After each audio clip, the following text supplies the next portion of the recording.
Life of Muhammad. 18. The Ansar, helpers, convert. And if you turn away, God will replace you with another people. And they will not be like you. Quran 47:38. Now it was the 11th year since God's messenger, Muhammad, had called his people to serve the one God. The 6 men had returned back to Yathrib and started to discuss the message with their families and friends.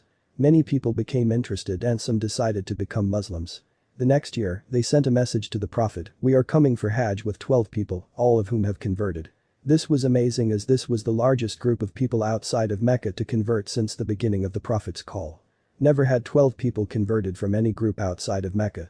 So in the 11th year of the prophetic call, 10 people from the Khazraj tribe and 2 people from the Aus tribe of Medina came together, ignoring their tribal differences, and they met with the Prophet in the plains of the Kaaba in Mecca. They pledged loyalty to the Prophet by putting their hands in his hand and making a promise. Ubadah bin Samit said, "And we promise to worship Allah, God alone, and not fornicate, steal, or kill our children. We will not live immoral and unrighteous lives. And we will obey the Prophet in all good matters."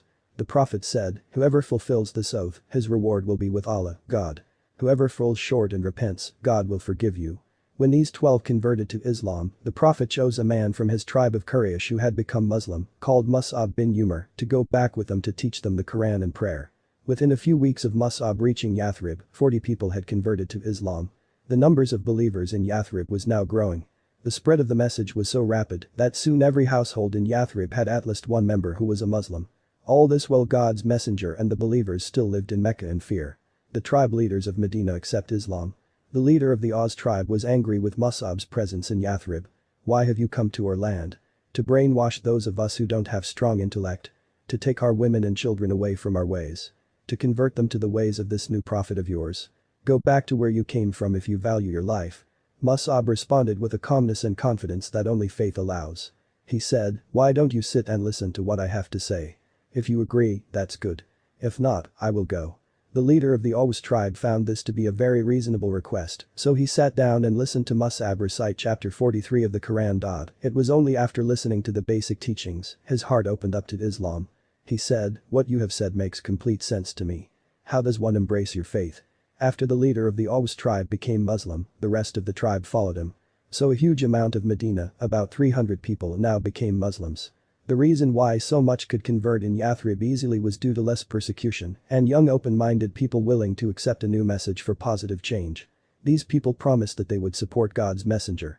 So the next year, 75 of these believers would meet Prophet Muhammad in Mecca during the Hajj season, in secret. Ab bin Malik said, "When we went for Hajj, we hid our Islam from our pagan relatives. And we all agreed to meet at a particular place, the valley behind the Kaaba, in the last third of the night.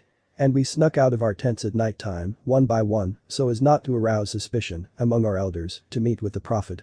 And we waited for him. And eventually he came with his uncle Abbas, even though Abbas was still upon the religion of his people. The Prophet praised God and then said, 'I shall give you the allegiance in return that you shall protect me like you protect one of your own.'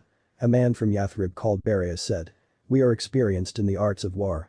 This is an easy condition. We will protect you, no one will touch you. Bring forward your hand, and we will give you the allegiance.' But another man said, 'O Messenger of God, we have alliances with the Jews in Medina which we know will have to be broken.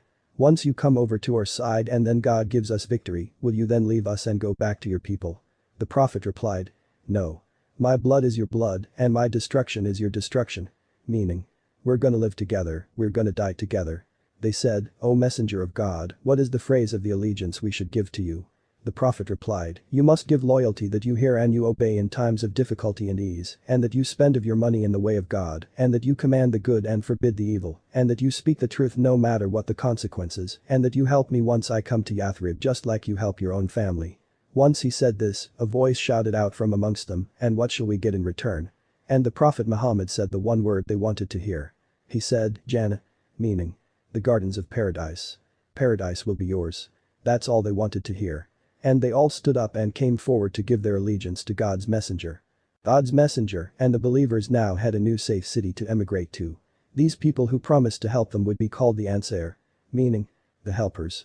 Suddenly, everyone heard a loud scream of a devil in the distance.